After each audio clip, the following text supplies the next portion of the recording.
lundi 5 février et je débute un nouveau vlog. Je compte vous prendre un petit peu cette semaine et un petit peu la dernière semaine de février. J'habite en région parisienne pour ceux qui l'ignorent et du coup chez nous les vacances scolaires c'est déjà vendredi soir. Ça a été vraiment une très courte période entre les vacances de Noël et les vacances d'hiver. Donc ça va être parti pour 2 semaines et c'est 2 semaines avec les enfants où je compte pas vous prendre face caméra. Il y aura certainement comme à l'accoutumée quelques petits clips par-ci par-là, mais voilà, je compte profiter d'eux un maximum. J'ai prévu déjà plein de choses, donc je me vois pas reprendre la caméra par-dessus le marché. Donc ce vlog va s'articuler entre le début de mois et la fin de mois, et je me suis prévu pas mal de lectures pour un mois qui pourtant s'annonce très court, puisque je crois que cette année on a 29 jours en février. Bon, ça aurait pu être 28, vous me direz, mais voilà, 29 c'est déjà très court. Je sais pas si je vais avoir le temps de tout lire, mais on va mettre les bouchées doubles. Et du coup, dans ce début de vidéo, je vais vous montrer ma petite pile à lire du mois de février, à commencer par le livre que je suis en train de lire depuis plusieurs jours à raison de 150 pages par jour en moyenne, tellement je suis à fond dans cette lecture. C'est le tome 2 de la saga de Anne Jacobs, La Villa aux étoffes. C'est une saga historique et aussi romantique, puisqu'elle est très axée romance. Et ça fait clairement penser à du Downton Abbey, à tel point que, je vous l'avais dit l'année dernière lorsque j'ai lu le premier tome, lorsque je lis cette histoire, pour moi, les personnages qui sont dépeints ont, physiquement parlant, les traits des acteurs de la série télé. C'est assez bluffant et je ne peux pas faire autrement parce que il y a plein de similitudes dans la famille allemande qui nous est dépeinte. Et j'adore ce tome 2 parce qu'il se déroule quelques années après le tome 1. Et on est au tout début de la Première Guerre mondiale. Et c'est pas souvent, je trouve, que dans mes lectures, on a le point de vue allemand de la chose. Donc c'est d'autant plus intéressant. Et à l'image de la série Downton Abbey, ils vont notamment modifier l'intérieur de la villa pour qu'elle puisse accueillir en son sein un hôpital militaire. Il se passe plein de choses. Je trouve ça beaucoup plus palpitant que le premier tome. Je vous avais dit qu'en fait le premier tome m'avait énormément emballé, que ça aurait même pu être un coup de cœur. Sauf que sur la fin, il y avait eu des révélations un petit peu trop rocambolesques à mon goût concernant l'héroïne Marie, qui s'était élevée bien au-dessus de sa condition dans un contexte un petit peu, voilà, bon, j'ai trouvé ça trop tiré par les cheveux. Et ça m'avait déçue. Mais alors là, pour le moment, bon, j'en suis pas encore à la fin du livre, vous me direz, mais pour le moment, rien ne me déçoit. Je suis totalement conquise par cette lecture, vraiment, j'adore. Donc ça se passe dans une famille d'industriels à Augsbourg. Ils ont une fabrique de textiles et évidemment en pleine période de guerre, c'est la crise. Ils sont en train de faire faillite et Marie va mettre son nez dans tout ça et elle va tenter de sauver sa famille coûte que coûte. C'est génial, c'est génial. Et puis on a le point de vue autant des maîtres que des domestiques, ceux qui sont envoyés au front. Enfin bref, vraiment une richesse incroyable en ce qui concerne le nombre de points de vue. On ne s'y perd pas pour autant. C'est assez lent en même temps, il se passe quand même pas mal de choses. Bref, un joyeux mélange de tout ce que j'adore. Donc vraiment, je me régale. J'ai choisi cette lecture en février parce que, bon, déjà, il fallait que j'avance sur cette série qui comporte 6 tomes en tout et qui est maintenant terminée. Et je me suis dit, ce paysage hivernal se prête à merveille pour être lu en plein hiver. Donc vraiment, très bon choix. Et vous allez voir quand je vais vous montrer les autres livres que je compte lire ce mois-ci que je me suis pas arrêtée là en ce qui concerne la dimension un petit peu hivernale. Donc je vais vous montrer du coup ces livres en priorité. Donc j'ai choisi de lire L'éblouissante lumière des 2 étoiles rouges, qui a l'air lui aussi de parler de la guerre, mais pas de la Première Guerre mondiale. Là, on va embrayer sur la seconde. C'est écrit par Davide Morosinotto, qui est un auteur italien que j'ai eu l'occasion de découvrir il y a maintenant 2 ans de ça, dans un autre récit jeunesse, également sorti à l'école des loisirs dans leur collection pour les adolescents médium. Je me rappelais plus du titre parce que bon, ce sont des titres à rallonge hein, qui nous font à chaque fois. C'était le célèbre catalogue Walker and Dawn qui est paru en 2018 que j'ai eu l'occasion de lire. J'avais trouvé ça formidable. Ça m'avait énormément fait penser à Tom Sawyer dans l'ambiance, dans la description du petit groupe de personnages. Vraiment, c'était fabuleux et ça m'a donné très envie de lire d'autres livres qu'a pu écrire l'auteur. Celui-ci a l'air très différent. Mais de temps à autre, j'aime bien lire des récits qui ont pour contexte la Seconde Guerre mondiale. Donc je me suis dit que celui-ci pourrait me plaire. Et donc comme vous le voyez, on a deux fugitifs dans un paysage clairement hivernal. C'est l'histoire de Victor et Nadia. Ils sont frères et sœurs, ils sont russes. Et il y a des milliers d'enfants qui ont été évacués juste avant que Leningrad soit encerclé. Et du coup, le frère et la sœur vont se retrouver séparés. Et Victor, le frère, va parcourir le pays en long, en large et en travers dans l'optique de retrouver sa sœur. Ça a l'air génial. Ça a l'air génial. Et puis, comme très souvent, dans les récits de Davide Morosinotto, on a un texte qui est un petit peu atypique, entrecoupé de cartes, d'annotations. Vous voyez, dans les marges, il y a des petites notes. On a des illustrations, des pages de cahiers, bref. L'objet livre vaut le détour. Alors j'espère que le texte sera à l'avenant. Autrement, c'est pas fini sur les livres qui ont une couverture hivernale. J'ai prévu de lire Frisson au Mont Hemlock. Parce que, voilà, montagne, cette espèce de maison un peu abandonnée avec une espèce de fumée qui a l'air de s'échapper de la cheminée. Ça a l'air frissonnant, ça a l'air glacé comme ambiance, ça m'a l'air très bien. En fait, c'est le tome 2, enfin plutôt un tome compagnon du premier titre qui s'appelait Terreur à Smoke Hollow. Et c'est écrit par Catherine Arden. Oui, c'est ça, Catherine Arden. Je sais plus si je l'ai découvert l'année dernière ou il y a 2 ans. Je crois que j'ai dû lire le premier tome il y a 2 ans, il me semble. En tout cas, c'est du fantastique pour la jeunesse. C'est un peu dans la même veine que les chairs de poule, mais en beaucoup plus travaillé au niveau du contexte. Et j'avais été, eh bien, très favorablement surprise par le premier tome. Je ne m'attendais pas à une qualité narrative comme ça. Et je me suis décidée très rapidement à m'acheter la suite. Et pourtant, vous voyez, voilà, la suite, eh ben, je l'ai laissé un petit peu poireauter dans ma pile à lire sans me résoudre à ouvrir ce livre. Et puis, je me suis dit...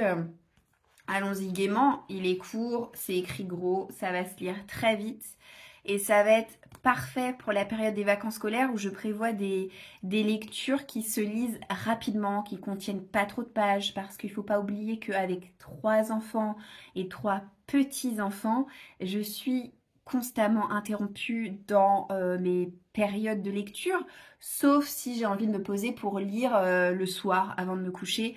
Mais généralement, à cette heure-là, je suis rincée et j'ai envie de faire autre chose que de me concentrer sur un livre. Donc c'est plutôt dans la journée que j'avance, notamment pendant leur période de sieste. Mais comme je sais jamais s'ils vont faire tous les 3 la sieste en même temps, ni combien de temps ça va durer, et bah voilà, j'avance un petit peu au compte-gouttes tout au long de la journée et je me dis que ça typiquement ce sera très agréable et très distrayant à lire pendant les vacances scolaires. Le dernier livre qui a une couverture un peu hivernale et que je prévois également de lire pendant les vacances, ça va également être une suite de série puisqu'il s'agit du tome 4 de la série de Lucy Maud Montgomery, Anne de Green Gables, et là celui-ci c'est Anne de Windy Willow.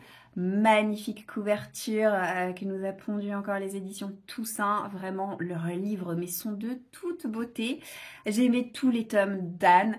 Je les ai pas tous aimés de la même façon, avec la même intensité, quand bien même je les ai tous aimés. C'est un personnage qui est vraiment ancré au plus profond de mon cœur. Et chaque retrouvaille d'une année sur l'autre, puisque c'est à ce rythme-là, au rythme de 1 livre par an que je reprends les petites aventures et les péripéties d'Anne, eh bien me convient à merveille. Donc là, j'ai décidé de lire évidemment en plein cœur de l'hiver ce tome 4 qui va m'accompagner, donc comme j'ai pu vous le dire, pendant les vacances des enfants, parce que de mémoire, même si c'est pas écrit très très gros, les chapitres sont quand même relativement courts et C'est pas qu'ils peuvent, c'est pas que c'est des petites histoires indépendantes les unes des autres. Vas-y, rentre mon amour, n'aie aucun complexe. Je t'ai préparé un café avant de me coucher. C'est bon, j'ai les fruits. Super. Je mangerai une pomme après. Merci. Et on est quand même sur un livre qui est relativement court puisque il fait moins de 400 pages, donc j'estime que ça se lira assez vite. Je pense que ces 2 livres ne me suffiront pas pour combler les 2 semaines de vacances scolaires. C'est pour ça que j'ai prévu un Colleen Hoover. Là aussi, j'essaie d'en lire un par an. Je suis pas très régulière. Il m'en reste encore pas mal en stock que je n'ai pas lu. Mais étant donné que c'est de la romance contemporaine et que chez Hugo Roman, on a quand même des marges assez importantes, ça va se lire vite et ça va se lire bien. Et je les lis par ordre de publication en français. Du coup, là, ça va être autour de Regretting You. Je ne sais pas du tout de quoi parle ce texte. Moi, ça fait bien longtemps avec les livres de Colleen Hoover que j'ai lâché l'affaire de lire les résumés, tout simplement parce que ça ne me sert pas à grand chose. Je sais que dès qu'il y en a un nouveau qui sort, je me l'achète sans me poser de questions. D'ailleurs, ils ont sorti son nouveau là chez Hugo Roman au mois de janvier. Je ne l'ai toujours pas acheté, mais ça ne devrait plus tarder. Je regarde jamais les résumés parce que de toute façon, soit ils sont spoilants ou soit je me fais spoiler à travers des avis Instagram ou sur YouTube, etc. Enfin, maintenant moins souvent sur YouTube parce que j'ai drastiquement réduit ma consommation de contenu livresque sur YouTube. Je suis peut-être plus que 2 chaînes, je pense, qui traitent de livres. Mais c'est vrai qu'à une époque, je n'arrêtais pas de me faire spoiler les romans de cet auteur qui à chaque fois propose des twists absolument incroyables à la fin de ses livres. Donc c'était d'une frustration absolue. Donc vraiment, j'ai arrêté de lire le résumé de ces romans. Et il me reste encore 3 livres à vous présenter, dont un que je n'espère de toute façon pas terminer ce mois-ci. D'ailleurs, habituellement, je les commence en janvier, ces livres. Mais je ne sais pas, le mois dernier, j'étais assez prise. Je n'y ai pas pensé. Donc je ne vais le commencer qu'en février. Chaque année, en début d'année, je lis un tome de Harry Potter dans sa version illustrée par Jim Kay. Et autant vous dire que celui-ci, j'ai tout intérêt à le savourer parce que, selon toute probabilité, ce devrait être le dernier illustré par Jim Kay puisque il me semble me rappeler qu'il a fait une grosse dépression, un gros burn-out et puis qu'il a finalement... Merci beaucoup. Genre, tu veux montrer que t'es un mari super serviable, que tu m'apportes le thé que je me suis fait. Merci mon amour. Donc tout ça pour dire, je crois qu'il y a eu un terme à son contrat avec donc la maison d'édition qui publiait ces magnifiques éditions illustrées. Je ne sais pas si ce sera repris par quelqu'un d'autre. J'imagine que oui, mais si tel est le cas, il risque certainement d'y avoir un écart entre les 2 styles graphiques. Donc je ne sais vraiment pas ce que la maison d'édition a prévu pour la suite. Mais ça me rend déjà nostalgique de me dire que c'est potentiellement le dernier de cet acabit que j'aurai l'occasion de lire. Parce que c'est un peu mon rituel du début d'année, vous voyez. Pour tout vous dire, il est encore sous blister. Mon grand-père me l'a offert il y a 2 ans. Il m'a offert à Noël dernier, donc décembre 2023, un autre tome de Harry Potter. C'est un petit peu la tradition, vous voyez, dans les cadeaux de Noël, c'est que quand j'étais plus jeune, quand j'étais adolescente, je lisais à voix haute tous les tomes de Harry Potter à mon grand-père en faisant les voix, etc. Et vraiment, ça reste un merveilleux souvenir, un merveilleux moment de partage entre nous. Et depuis, dès lors qu'il y a un beau livre d'Harry Potter qu'il sort, il me l'offre. Et donc, il m'a offert en décembre dernier la version pop-up qui est sortie. Et c'était du coup le tome 3 qui est ressorti dans sa version pop-up, vous savez, avec les animations créées par les studios Minalima. Et donc celui-ci, il me l'a offert il y a 2 ans, en 2022. Je ne l'ai pas ouvert parce que je ne voulais pas céder à la curiosité. J'avais vraiment envie de ne pas me laisser spoiler et de découvrir les illustrations au fur et à mesure de ma progression dans ce tome 5 qui est l'un de mes tomes préférés de la série avec le tome 4.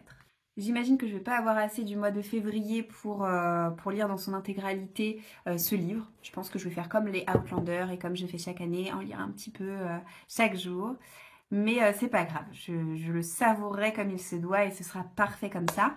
Il me reste encore, mais on va y passer 1 heure. En fait, je suis trop bavarde les amis, arrêtez-moi s'il vous plaît, c'est insupportable. Je ne vais pas avoir le temps de vous parler d'autre chose dans ce vlog sinon.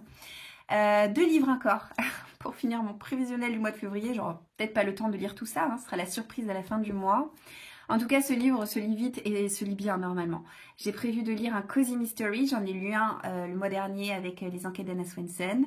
Et j'ai envie de lire un Cozy Mystery par mois parce que j'en ai pas mal, parce que c'est un genre que vraiment j'aime beaucoup. Donc là, je prévois de lire un tome de Agatha Raisin, c'est d'ailleurs le tout dernier en ma possession. Il va falloir que j'investisse et puis que je me procure un peu les tomes suivants. C'est pour le meilleur et pour le pire, et donc c'est le tome 5 déjà de la série. Je dis déjà, mais en réalité il y a au moins une trentaine de tomes. Donc ça va, je suis pas à la rue non plus. Et alors là, du coup, vous voyez en avant-première l'une de mes très récentes acquisitions. Je l'ai acheté au mois de janvier, mais ça comptait comme pour un achat de février. Je l'ai acheté sur Vinted, celui-ci.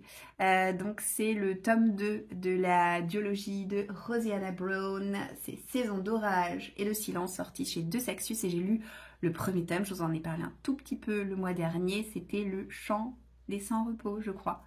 J'avais beaucoup apprécié. Alors c'est pas tant les personnages, parce que c'est vrai que la personnalité des personnages peut poser parfois un petit peu problème, mais j'ai adoré l'ambiance, j'ai adoré le folklore. L'écriture était agréable également. Et puis l'intrigue m'a beaucoup plu. Et comme c'est voilà, une lecture assez... une série assez courte avec que 2 tomes. J'avais envie d'avoir le fin mot de cette histoire. Je ne suis pas certaine de garder les 2 tomes dans ma bibliothèque. Peut-être que je revendrai la duologie si je trouve que ce tome 2 n'est pas à la hauteur. En tout cas, j'étais suffisamment curieuse pour avoir envie d'investir et j'ai donc acheté ce livre d'occasion. Du coup, je vais savourer la petite sieste de Félix parce que Dieu sait que ces siestes sont rares en ce moment. Il a tendance à sauter la sieste du matin. Je suspecte les dents parce que tous les signaux sont au vert de ce côté-là, entre l'érythème fessier, le caractère grincheux de monsieur qu'il faut vraiment se farcir, le manque de sommeil, le manque d'appétit. Bref, j'imagine qu'il se passe quelque chose. Bon, il y a eu le vaccin aussi il y a quelques jours, le vaccin des 15 mois. Et ça y est, du coup, on est tranquille jusqu'aux 6 ans. J'avais du mal à le croire quand le docteur me l'a dit. Donc, comme il n'a pas dormi ce matin, j'imagine que là, ça y est, bercé par le son de ma douce voix, il s'est endormi. Du coup, j'ai peur parce que si j'arrête de parler, peut-être que ça va le réveiller. C'est l'effet qui se coule, vous voyez. Donc je vais essayer de prendre un peu de temps pour moi, je vais essayer de me poser, d'avancer dans ma lecture. Là la journée de toute façon va passer très vite et il va falloir que je reste un petit moment à l'école en fin de journée parce que il y a encore des réunions, j'ai l'impression de faire que ça et d'ailleurs mon mari commence à être un petit peu agacé, c'est légitime, lui qui a changé de travail il n'y a pas longtemps et qui du coup doit se montrer hyper disponible pour son nouveau boulot. Très régulièrement, je lui dis bon bah voilà, bah là, je peux pas gérer les enfants, il faut que je parte en réunion, etc. Alors que moi je ne travaille pas, je ne suis pas rémunérée pour ce que je fais, mais je suis responsable de parents d'élèves et je suis maman. Donc du coup j'ai des réunions liées à mon statut de maman à l'école cet après-midi pour faire le point niveau scolaire avec les 2 grands. Et aussi des réunions de responsables de parents d'élèves, comme j'ai eu en fin de semaine dernière avec la mairie, puisque bah, vous le savez certainement, mais l'école des enfants va fermer à la fin de l'année. Ils vont la détruire et faire une médiathèque à la place, enfin une médiathèque plus grande pour centraliser les 2 existantes. Du coup, on nous a présenté à la mairie le projet de groupe scolaire, on nous a montré le nouveau bâtiment, on nous a parlé de la construction, de la passerelle qui va être construite entre les 2 bâtiments et bref franchement le projet a l'air chouette, ça a l'air bien pensé et ça a l'air d'être pensé dans le bien-être des enfants et ça c'est agréable, c'est pas que histoire de faire du chiffre ou quoi, comme ont pu le dire certaines mauvaises langues que j'ai entendues. Non, c'est vraiment pas mal, donc j'ai déjà hâte d'avoir le droit de partager ça avec les autres parents. Et voilà, donc mis bout à bout, il y a plein de petites réunions très régulièrement et c'est vrai qu'il faut que je me rende relativement disponible et parfois c'est difficile à ce que ce soit le cas. Par exemple, je vais devoir rater le 2e conseil d'école début mars parce que bah, mon mari il sera en déplacement sur 3 jours et bah non, je vais pas prendre une babysitter pour faire garder mes enfants pendant que je vais à un conseil d'école, non. Donc voilà, il faut que j'accepte aussi de lâcher de temps en temps parce que pas le choix et ça avec mon caractère c'est pas facile. J'ai du mal à me dire que je peux pas tout gérer et qu'il faut que j'accepte de temps à autre de déléguer. Ça, c'est dur, c'est dur. Mais bon, c'est un travail de toute une vie, n'est-ce pas? Allez, j'arrête de vous ennuyer avec mes histoires d'école, de maman et compagnie. Et je vous dis d'ores et déjà à bientôt en fin de semaine et tout de suite pour vous. Hello, aujourd'hui on est vendredi 9 février et mes enfants sont en vacances un petit peu plus tôt que prévu. Là, pour tout vous dire, il est 13 h et ils sont à la sieste. Ils devraient être normalement à l'école jusqu'à 16h20, heure officielle des vacances. Mais la nuit dernière, Marius est tombé malade. Il a vomi dans la nuit et bon, d'où ma tête et mon teint hyper blanc, c'est-à-dire que la nuit ne fut pas reposante pour tout le monde. Ce matin ça allait à peu près, donc je l'ai quand même mis à l'école parce que je me suis dit c'est quand même pas une nouvelle gastro, faut pas charrier, on en ressort d'il y a quelques semaines. Quant à Louise, ça allait. Et donc on m'a appelé en fin de matinée en me demandant d'aller chercher les enfants parce que Louise de Selmol à 30 minutes d'intervalle et Marius de la fièvre. Voilà, pas d'autres vomissements ou quoi que ce soit, mais de la fièvre. Donc je les ai récupérés. Mais bon, ils se reposent à la maison, ça ne leur fait pas de mal. Ils sont simplement en vacances un petit peu plus tôt que prévu. C'est pour ça que moi je filme ce bout de vlog pendant leur sieste, avant de vous laisser pour la durée des vacances. J'espère que le temps va se maintenir un petit peu. S'il fait gris comme aujourd'hui, encore c'est pas très grave. L'essentiel c'est vraiment qu'il ne pleuve pas pour qu'on puisse profiter au maximum de sortir un petit peu tous les jours, sinon les journées risquent d'être longues. Ils vont évidemment poursuivre leur petit cahier d'exercice, faire des petites choses avec moi. Je suis très contente parce qu'on a fait un petit point sur la scolarité des enfants au début de la semaine. Et ils nous ont ramené de superbes bulletins avec des messages tellement élogieux du maître et de la maîtresse qui nous ont rendus très fiers avec leur papa. Et ils m'ont tous les deux dit, le maître et la maîtresse, que ça se voyait qu'ils étaient tirés vers le haut à la maison. Et je suis contente parce que j'ai le temps de faire ça et je le fais vraiment avec plaisir, tous ces petits exercices. Ce qui fait que Louise comme Marius sont relativement en avance. Alors pas non plus énormément parce que le but c'est pas qu'ils s'ennuient à l'école. Mais ils sont quand même relativement en avance par rapport au reste du groupe. Il y a Marius qui commence à lire, c'est assez prodigieux, assez émouvant à constater. Quand il commence à combiner différentes syllabes pour former des mots. Oui, ça m'a émue en fait. Quand j'ai constaté ça il y a plusieurs jours, je lui ai offert en fait, voilà, je voulais lui montrer un petit j'apprends à lire avec Samy et Julie. C'est le début de CP, vous avez 3 pastilles et 3 couleurs différentes, début de CP, milieu de CP et fin de CP. Et donc bon, le titre n'est pas hyper chouette, le thème n'est pas fantastique et l'histoire ne vole pas très haut, à tout dire, c'est la dispute.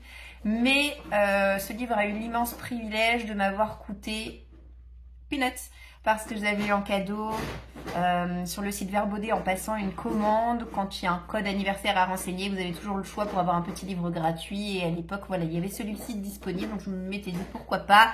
Le temps venu, ça pourra me servir. Et le fait est que Marius déchiffre les mots de ce texte et voilà, c'est fantastique.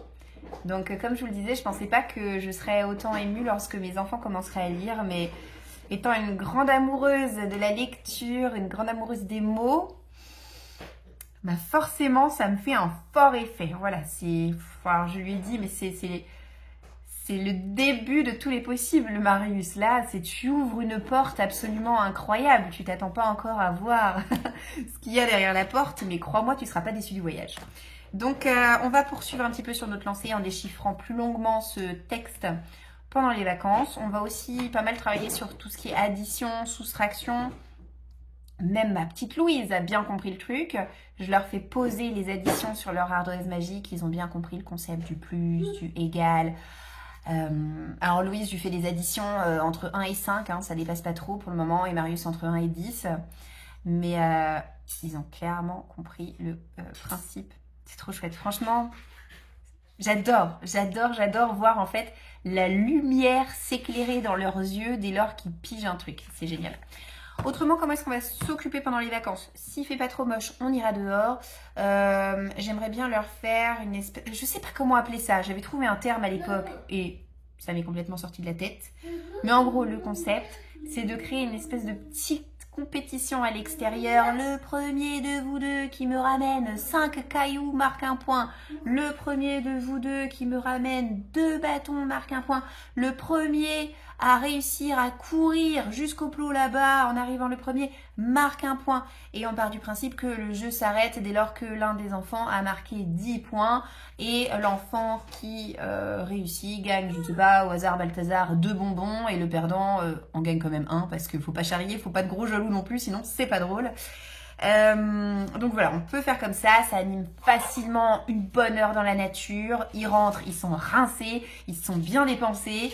Et généralement, j'ai la paix pendant une petite heure, le temps que ils redescendent. Et moi, je peux avancer sur mes lectures. Voilà. Pour les jours tout moches, on n'a pas envie de sortir, on n'a pas envie de faire grand-chose. J'ai prévu des bricolages. De toute façon, c'était l'anniversaire de ma mère il y a quelques jours. On va fêter ça, pas ce dimanche-là, mais dimanche suivant en famille. Donc, généralement, pour les anniversaires, les fêtes, etc., je leur fais faire des petits bricolages comme cadeau. Là aussi, ça va nous occuper. Et puis, je vais leur offrir là tout bientôt. Oh la vache! Je ne suis pas sûre que la pochette soit d'accord avec moi. Cette pochette chez Ozu qui contient 20 jeux. C'est fourni... Est-ce que c'est fourni avec un feutre? Je ne sais plus si c'est fourni avec un feutre. Bon, en tout cas, il vous faut... Oui, si, il y en a un feutre effaçable.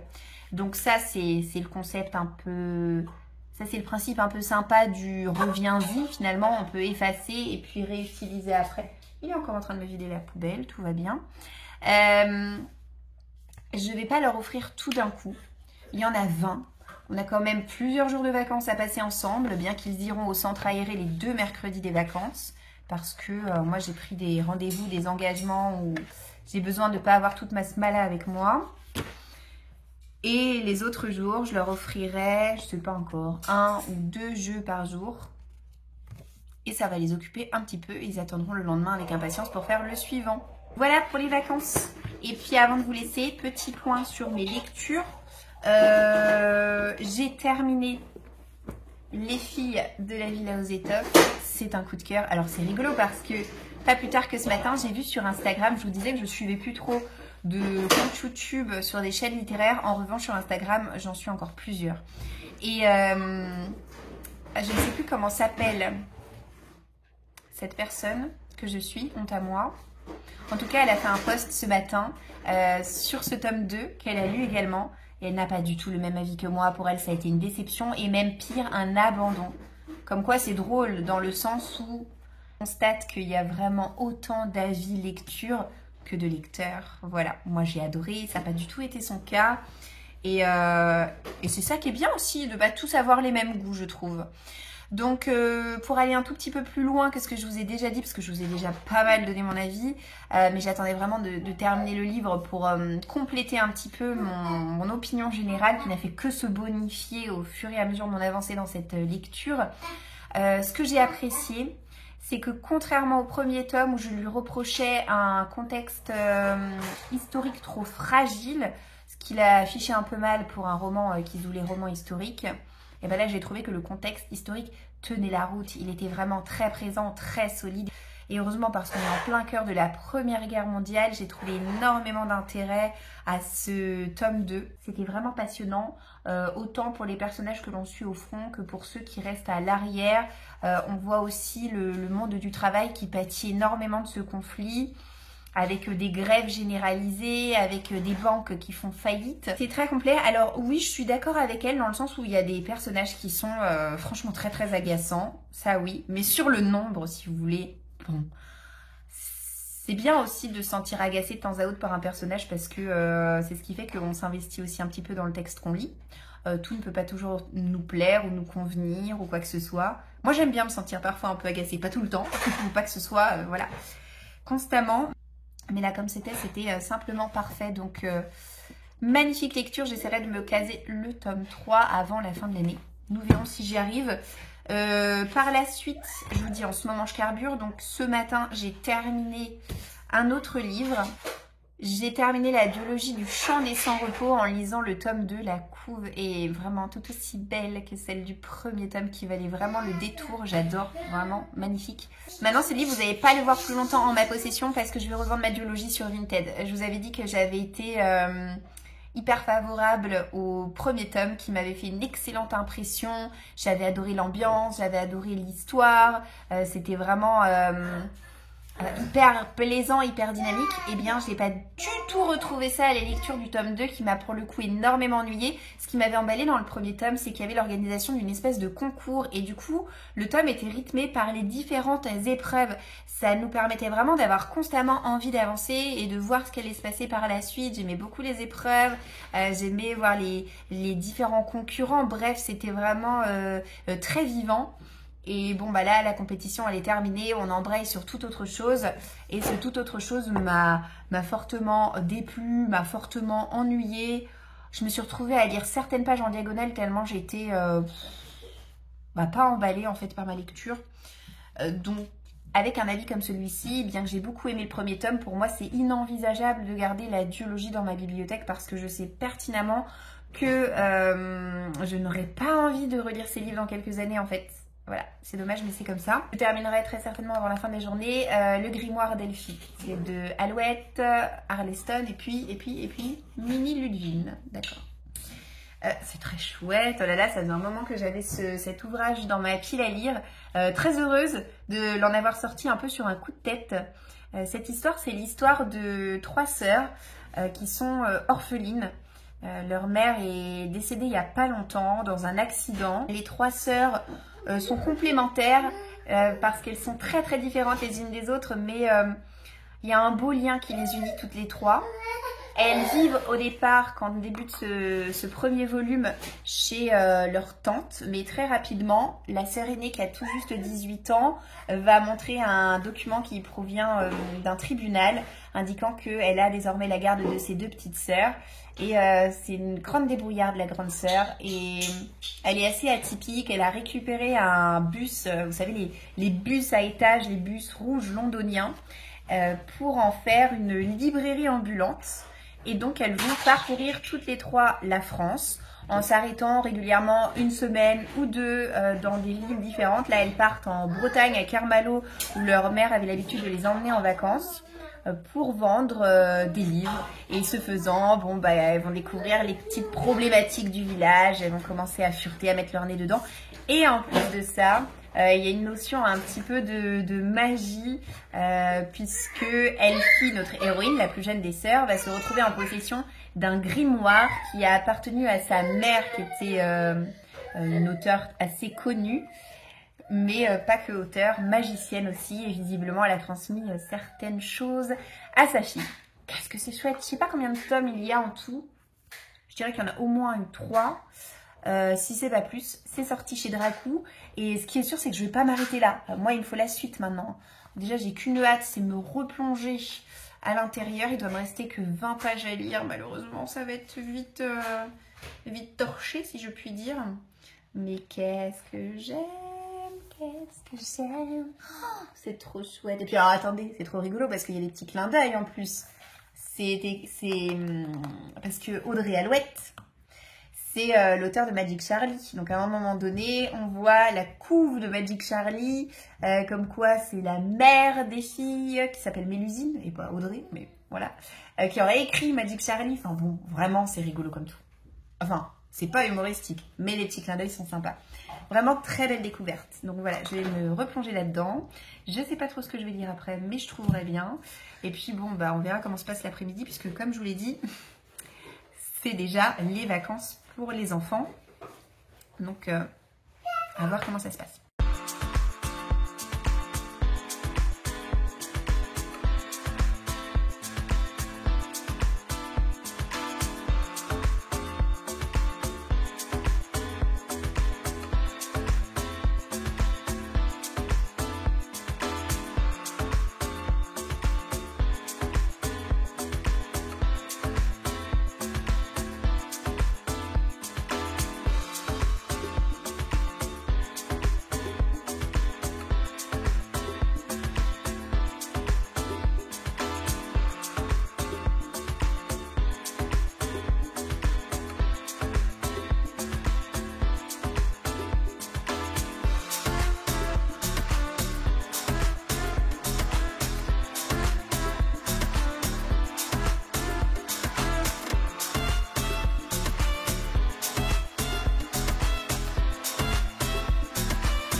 Hello, je vous retrouve aujourd'hui pour la dernière prise de ce vlog. On est mardi 27 février. Je suis un petit peu échevelée parce que j'ai pas passé la matinée à la maison et je suis rentrée juste pour le déjeuner et je viens de coucher Félix et je me pose enfin. En réalité, ma matinée s'est pas passée de la manière classique. J'étais partie pour faire de la boulange, donc j'ai commencé à préparer des baguettes viennoises qui sont en train de pousser là, juste là d'ailleurs. C'est les 40 dernières minutes de pousse avant que j'enfourne.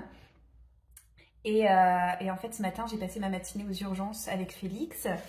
Donc rien de grave, ne vous inquiétez pas. Il s'est simplement ouvert l'arcade sourcilière.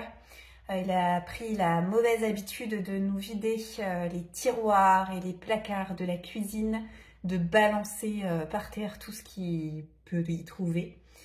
Et il nous a balancé comme ça ce matin des casseroles et des poêles, sauf qu'il a trébuché au-dessus d'une casserole et il s'est coupé sur le tranchant de la casserole.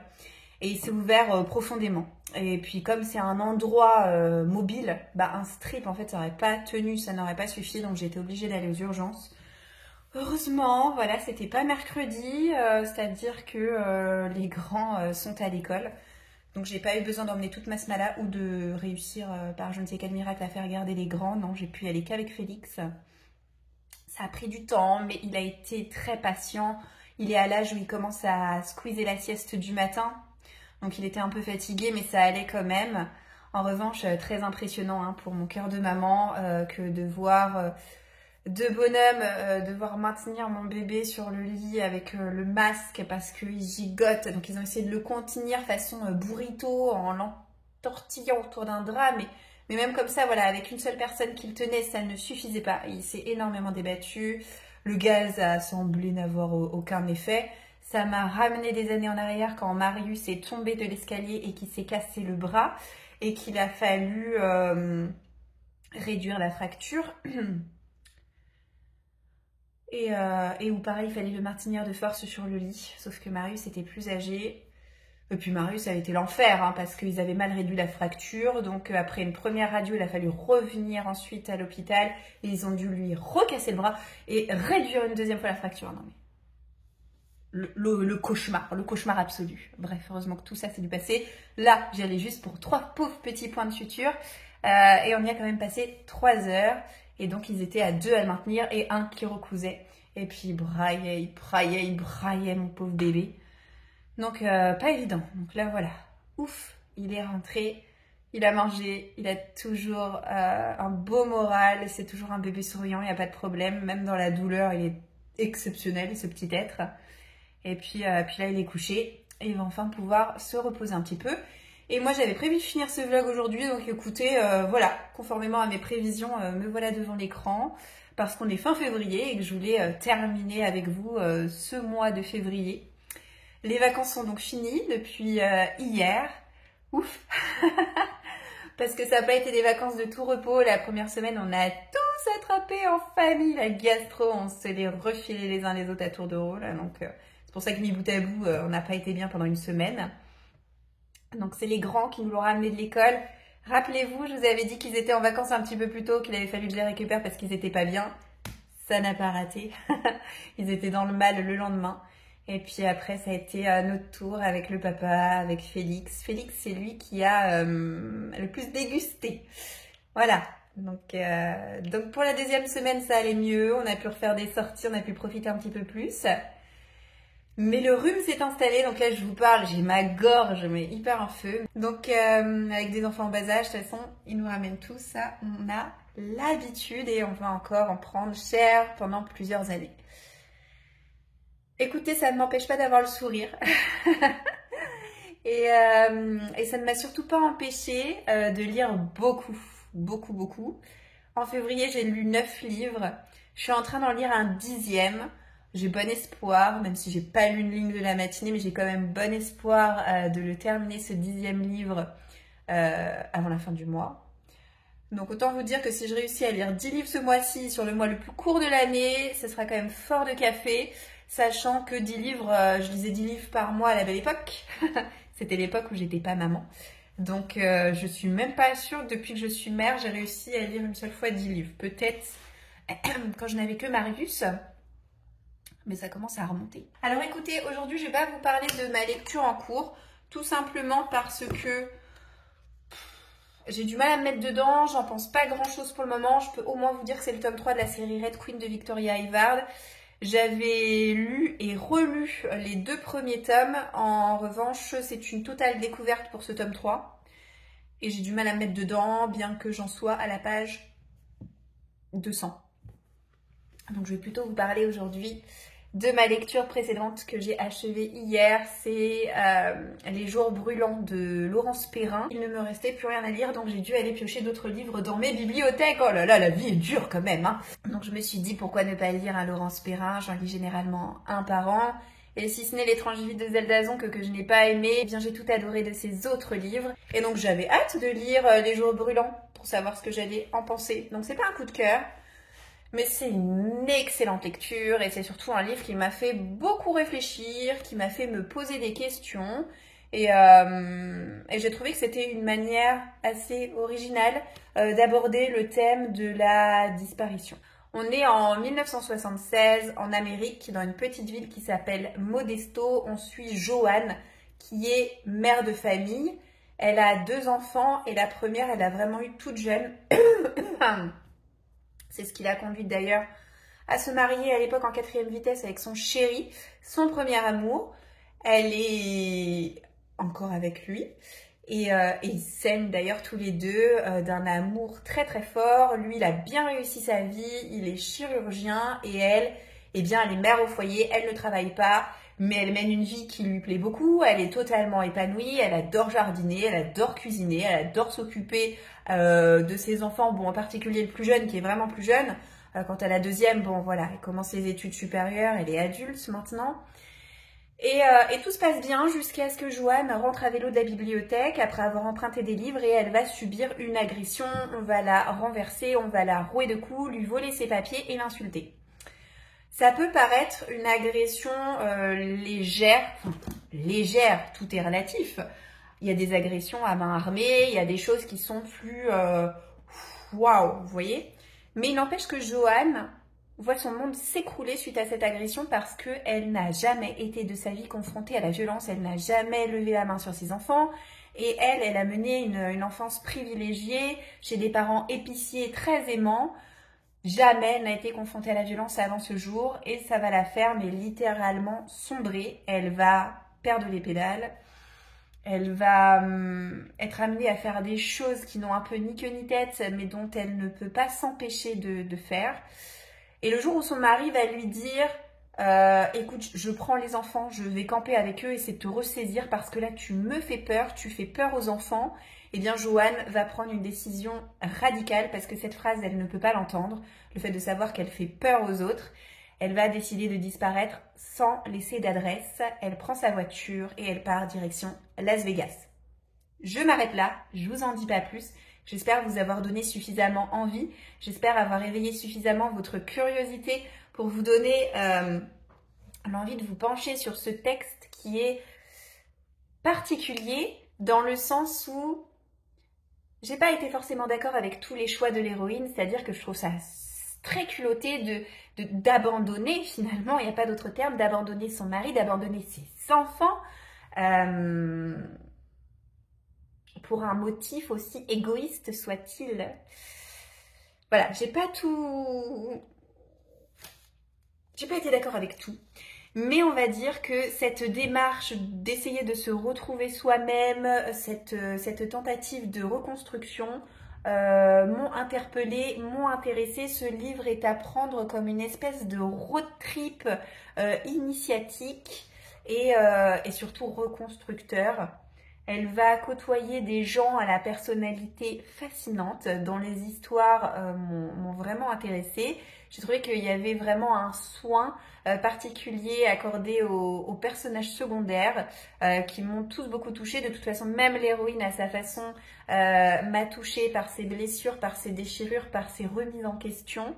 Et je me suis demandé tout au long, mais comment tout cela va finir? Est-ce que ça va finir d'une manière crédible? Est-ce que ça va être le monde des bisounours? Est-ce qu'au contraire, ça va être un peu hardcore à la fin? J'étais très curieuse de savoir la suite, c'est ce qui m'a fait dévorer littéralement ce texte. Et j'ai pas été déçue par la fin. Donc en résumé, j'ai vraiment trouvé que Les Jours Brûlants, c'était une lecture vraiment surprenante. Je savais pas quoi m'attendre en débutant ce récit.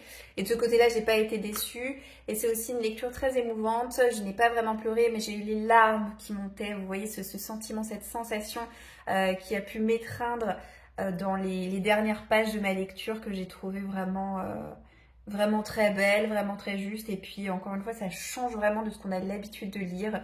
Donc très beau texte, et vraiment Laurence Perrin est une valeur sûre. J'adore découvrir l'un de ses romans tous les ans. C'est vraiment mon rendez-vous annuel, comme j'en ai tant d'autres avec les romans de Virginie Grimaldi, avec bref, vous commencez à me connaître je pense. Mais voilà, c'est l'un de mes petits rendez-vous favoris de l'année, et je suis heureuse de l'avoir réalisé pour cette année 2024. Ça aurait été dommage que je passe à côté de ce livre Les Jours Brûlants. Alors à quoi est-ce que j'ai occupé mes vacances? À part à lire bien sûr, à m'occuper de mes enfants, vous l'aurez compris. D'ailleurs, en parlant d'occupation d'enfants, j'ai acheté, et je ne regrette pas cet achat, c'est pour ça que je vous le montre et que je vous en parle aujourd'hui. J'ai acheté donc les premières éditions, c'est pour les enfants de 4 à 7 ans environ. C'est sorti chez Nathan dans leur collection Ma Petite École. Je l'ai acheté parce que Marius comme Louise, je leur fais faire des additions. Donc voilà, on est un petit peu en avance à la maison par rapport au programme de l'école. Mais disons que je réponds aux besoins et aux envies de mes enfants. S'ils manifestent pas de curiosité pour des choses qui sont pas encore de leur âge, entre guillemets, je vais pas court-circuiter le maître et la maîtresse, donc je vais pas, on va dire, forcer le passage des apprentissages, mais à partir du moment où ils sont demandeurs, eh bien, je réponds à leurs demandes.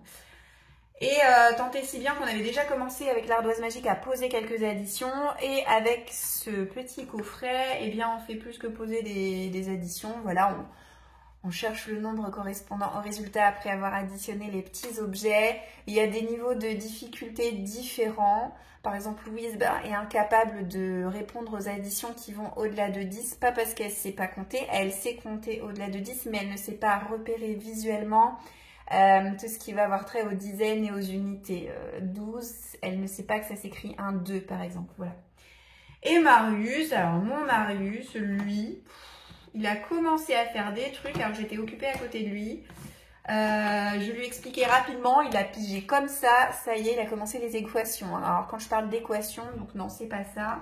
Si je vous montre la bonne planche, ça ira mieux.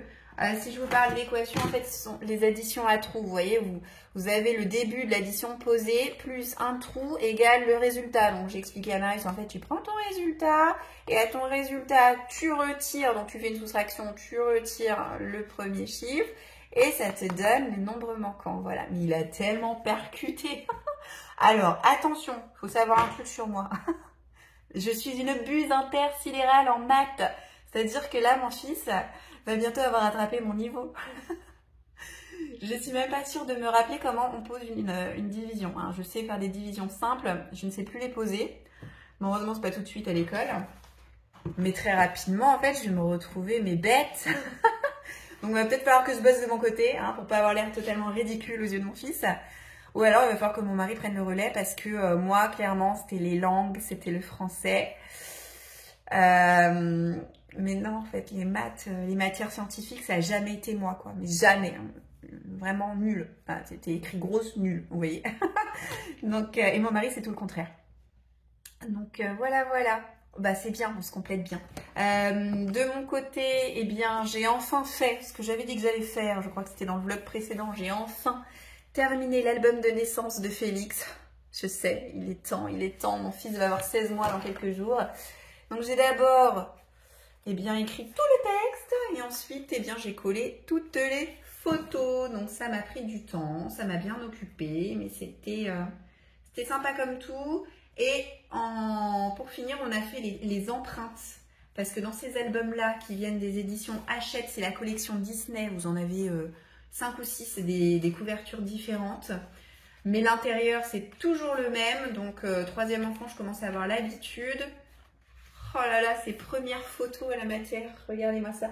Avec sa petite méchouille de cheveux. On le reconnaît encore un peu, je trouve. Bref. Où sont ces petites empreintes? Donc avec mon mari, on s'est bien amusé à faire l'empreinte de ses pieds, l'empreinte de ses mains. J'avais fait ça beaucoup plus jeune avec mes deux grands. Ce qui fait que là, je trouve que du coup, il a déjà des mains et des pieds énormes. Bon, comme je vous ai dit, une bonne chose de faite. J'ai aussi commencé un nouveau puzzle. Je me suis lancée dans un Thomas Kincaid que m'avait offert une amie il y a quelques années en arrière. Donc, j'en ai plusieurs. Et là, j'ai jeté mon dévolu sur Peter Pan. J'ai très peu avancé. Je suis pas allée beaucoup au-delà du contour, mais c'est ma nouvelle occupation puzzle. Et alors, écoutez, ne me demandez pas pourquoi, je ne lui ai moi-même pas demandé. Mais mon mari m'a offert un cadeau. C'était même pas pour la Saint-Valentin, parce que nous, on s'en balance pas mal de la Saint-Valentin, si vous voulez mon avis. Oh, ça nous donne toujours une raison bien trouvée pour se commander un japonais et se regarder un film ensemble. Mais ça s'arrête là. Et alors, il m'a offert un cadeau. Je suis super étonnée parce que, bon, mon mari est adorable, mais au-delà des anniversaires, Noël et compagnie, bon, il pense pas forcément à me faire des cadeaux. Si vous voulez, il va me faire plaisir en allant faire des courses et en m'achetant, je sais pas, un grignotage que j'aime ou voilà. Mais spontanément, aller dans ma wishlist Amazon pour me prendre un petit quelque chose, non quoi. Donc là, je suis trop heureuse. Il m'a offert donc un nouveau puzzle. C'est ce qui m'a donné la motivation de me lancer dans un autre parce que je me suis dit, oulala, ça commence à s'accumuler. Donc c'est aussi un Thomas Kincaid et là, du coup, c'est le Alice. Alice au pays des merveilles. Je suis désolée, j'espère que je parle normalement, mais j'ai tellement mal à la gorge que j'ai l'impression que j'articule. Mais j'ai tellement mal à la gorge que j'ai l'impression que j'ai du coton dans la bouche quand je parle. Et pour finir, pendant les vacances, je me suis lancée dans un nouveau projet tricot. Regardez-moi ça. Alors, je ne suis pas une tricoteuse rapide, hein. C'est-à-dire que moi, c'est vraiment qui va piano va sano. Et je suis très lente. Mais heureusement, je ne me lance que dans de petits projets, donc ça ne prend pas trop de temps. Après, c'est vrai que la laine est vraiment toute fine. Et je tricote avec des aiguilles, ça doit être du 4. Donc, ça va pas très vite. C'est un point qui s'appelle le point sable, je crois. En fait, c'est très simple. Vous avez un premier rang endroit et sur le second rang, vous avez une alternance de mailles endroit, envers, endroit, envers, endroit, envers. Et au départ, vous montez votre projet avec un nombre de mailles pair, ce qui permet que quand vous faites votre deuxième rang avec les mailles alternées, vous commencez toujours par une maille endroit pour finir par une maille envers et c'est ce qui donne ce motif. J'espère que vous verrez bien, j'approche de la caméra, donc ça c'est sur l'avant du tricot et vous avez ce motif là sur l'arrière. Je suis en train de tricoter un snood pour mon Félix qui n'en a pas. J'en avais tricoté un pour Louise, j'en avais acheté un pour Marius qui du coup me voyant faire a bien sûr fait son gros jaloux et moi j'en ai pas. Donc il va falloir que je lui en tricote un certainement dans la foulée. Mais voilà, là je vois à chaque fois qu'on est dehors que Félix a la gorge un petit peu découverte, bien que j'essaie de monter le manteau au maximum. Alors vous allez me dire, ça va être le printemps là bientôt. Mais bon, qui dit printemps, dit journée un petit peu fraîche parfois. Et quand bien même je vais le faire suffisamment grand pour que ça lui serve dès l'année prochaine, en fait je prends les mesures du snood de ma fille. Voilà. Avant de vous laisser, encore deux choses. Je vais vous montrer mon encours de coloriage et puis je vais vous montrer mes réceptions livresques du mois de février. Niveau colo, j'ai très peu colorié au mois de février pour la simple et bonne raison que semaine 1, pour rappel, j'étais indisposée. Et semaine 2, de la pluie, du froid, du moche, une véranda pas praticable. Donc ça a quand même bougé depuis le précédent vlog, mais pas autant que ce que j'aurais voulu. Donc mon petit chat est terminé, j'ai fini aussi le feuillage. Je détourne au Posca gris les contours de mon chat pour enlever cet aspect noir et le rendre un petit peu plus réaliste, un petit peu plus un effet où il ressort finalement un petit peu de la feuille. On verra mieux quand le colo sera terminé. Je vais essayer d'accélérer pour que ce vlog ne soit pas trop long. Et puis en plus de ça, il faut que j'enfourne mes petites baguettes viennoises parce que j'aimerais qu'elles aient le temps de cuire et de refroidir pour le goûter. En ce moment, c'est boulange à fond. J'adore faire de la boulange. Ça prend toujours beaucoup de temps avec le pétrissage et puis surtout le temps de pousse. Mais qu'est-ce que c'est bon. Hier, pour tout vous dire, non c'était pas hier, c'était dimanche pour le goûter. Oh, j'ai fait une babka au chocolat, mais c'était merveilleux. C'était la première fois de ma vie que je faisais une babka. Mais vraiment les gars, elle était divine. Allez, on passe aux réceptions. Alors écoutez, j'ai eu la très bonne surprise de recevoir un mail en février me disant que comment est-ce qu'ils appellent ça? Mon solde cadeau chez Fnac allait expirer. Je me rappelais même pas que j'avais un solde cadeau ou un truc comme ça à dépenser à la Fnac et ça allait expirer genre 2 semaines après l'envoi du mail, vous voyez. Donc du coup c'était un solde de 20 €. Je me suis fait plaisir, je me suis fait une commande inopinée à la Fnac. Je me suis commandé le tome 12 de The Promised Neverland qu'on ne présente plus. Ensuite je me suis commandé cet ouvrage qui n'est pas un roman, ça s'appelle mon guide anti-panique. Donc c'est le guide anti-panique des parents avec leurs enfants quand leurs enfants ont des problèmes de santé. Et du coup on balaye tout, on balaye les coups et les bosses, on balaye les coupures, on balaye tout ce qui va être problème de peau, donc eczéma, varicelle, etc. Et pourquoi est-ce que j'ai acheté ça? Parce qu'on pourrait penser qu'au 3e enfant je suis quand même assez rodée. Et je pense être assez rodée, très honnêtement. Mais en fait, c'est surtout que j'avais envie de soutenir l'auteur de ce livre qui est pédiatre. Il est pédiatre urgentiste et je le connais à travers son compte Instagram. C'est @ped.urge. Et j'aime beaucoup en fait ce bonhomme parce que il est good vibes. Et je trouve ça hyper important de s'entourer de personnes qui vous font du bien. Donc pas forcément les gens que vous connaissez, mais voilà les comptes auxquels vous êtes abonnés, les chaînes que vous regardez. Si c'est des gens qui se plaignent tout le temps, si c'est des gens qui véhiculent des mauvaises ondes, je pars du principe qu'il ne faut pas suivre les gens comme ça, même si le contenu qu'ils véhiculent vous intéresse.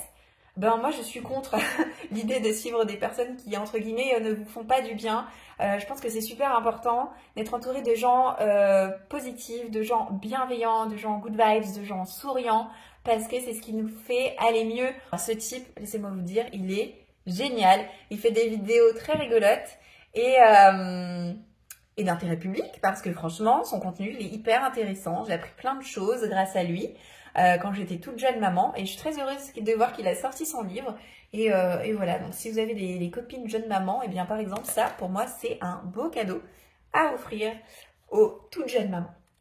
Et dernier livre que je me suis pris à la Fnac, donc là ça vient d'une auteure qui a aussi un compte Instagram, mais pour le coup je ne la suis pas, je suis pas très intéressée par ce qu'elle fait sur Insta. En revanche j'ai eu un beau coup de cœur pour son livre que j'ai eu l'occasion de feuilleter un jour en librairie et je l'avais ajouté à ma liste d'envie en me disant un de ces 4 je me le prendrai. Ça y est, je me le suis pris. Ce livre c'est les dîners gourmands. Donc pour ma tribu, c'est une maman qui a 6 enfants je crois, donc comme ma belle-sœur. Et j'aime bien parce que du coup elle fait des repas en grosse quantité, donc ça me parle. Et puis voilà, c'est des recettes qui sont simples, qui prennent pas beaucoup de temps. La plupart on se dit ah mais oui mais c'est vrai qu'on peut faire ça et simplement on n'y pense pas, donc ça donne des bonnes idées. Depuis que j'ai ce livre, j'ai déjà j'ai fait la recette de la babka. Je vous l'ai dit, une déglinguerie. J'ai fait 3 ou 4 recettes déjà et il y en a beaucoup. Parce que c'est regroupé sur 10 semaines de menus. Donc ça vous donne les idées de menus. Et puis vous avez aussi la liste de courses. Donc vraiment, cet ouvrage est très bien fait. De manière plus classique, j'ai fait une commande sur Amazon. Donc je vous montre ça. Je me suis pris le tome, je crois que c'est le tome 6. On en est où là? Je ne sais plus. Voilà, c'est le tome 6 d'Agatha Raisin. J'ai lu le tome 5 pendant les vacances. Donc j'en avais plus d'avance. Je me suis pris un Melissa d'Acosta, c'est son premier, Tout le bleu du ciel. Je ne vais pas le présenter. Melissa d'Acosta est une auteure bien connue qui écrit des contemporains. Je suis désolée, je parle du nez, mais je m'insupporte. Je suis désolée pour vos oreilles. C'est pas glorieux. J'essaierai de vous reprendre début mars, mais quand ça ira vraiment mieux. Après, je me suis acheté une suite d'une série policière que j'adore. Pareil, j'en lis un par an, plutôt en fin d'année, parce que je trouve que ce Londres brumeux, très caractéristique, on est je crois au 19e siècle, voilà c'est ça, avec le smog, enfin vraiment il y a une ambiance très pesante, très humide également. Je trouve que ça se prête à merveille à être lu au mois de novembre, ne me demandez pas pourquoi, mais voilà. Donc c'est la série de Lizzie Martin, écrite par Anne Granger, et là je crois que c'est le tome 4. C'est une série que j'aime beaucoup, beaucoup, beaucoup, et je suis toujours fidèle pour la poursuivre, cette saga. Encore une des suites de séries, décidément, j'ai fait que ça ou presque, si ce n'est le Mélissa d'Acosta. Je me suis pris la suite de Mémoires de la forêt, j'ai découvert le premier tome en fin d'année dernière, j'allais quand même pas m'arrêter en si bon chemin, donc je me suis acheté le tome 2, en revanche je pense pas le lire avant l'automne, histoire de vraiment me mettre dans l'ambiance de ce que laisse supposer cette jolie illustration de couverture. Pour finir avec les romans, dernière suite de série, après avoir eu un coup de cœur pour le tome 5 au mois de janvier, je me suis finalement acheté la suite, c'est le tome 6 de Kéléana de Sarah Gilmas. C'est sorti à la Martinière Jeunesse, et puis je crois que c'est le dernier tome à être sorti en français. Il me semble que la série est terminée et qu'elle comporte 7 tomes en tout. Donc tout laisse supposer que comme ce livre est sorti il y a à peu près 1 an, le dernier tome devrait sortir cette année. Il n'est pas exclu que lorsque le dernier tome sera sorti en librairie, je mette un gros coup d'accélérateur pour terminer la saga, parce que j'ai d'autres livres de l'auteur qui m'attendent dans ma pile à lire et je commence à avoir envie de voir autre chose, bien que j'adore l'univers de Kéléana. Dernier achat, et après promis je vous laisse, ce n'est pas un roman, c'est un livre de coloriage. Le mois dernier je vous disais qu'il y a eu plein de sorties récentes qui me tentaient énormément, qui me donnaient envie vraiment de saisir tous mes crayons et de faire de jolies choses. Et bien voilà, j'ai craqué pour le Grand Carré Hachette de Petites Poupées. On a un style très mignon, très kawaii, ça fait un petit peu... c'est du manga sans être manga, vous voyez. Donc c'est illustré par... je vais vous dire ça dans un instant, je n'ai pas son nom en tête, mais c'est une femme qui a très largement déjà travaillé avec Hachette pour faire des illustrations Disney, mais c'est la première fois qu'elle fait des coloriages dans ce style-là. Capucine Sivignon.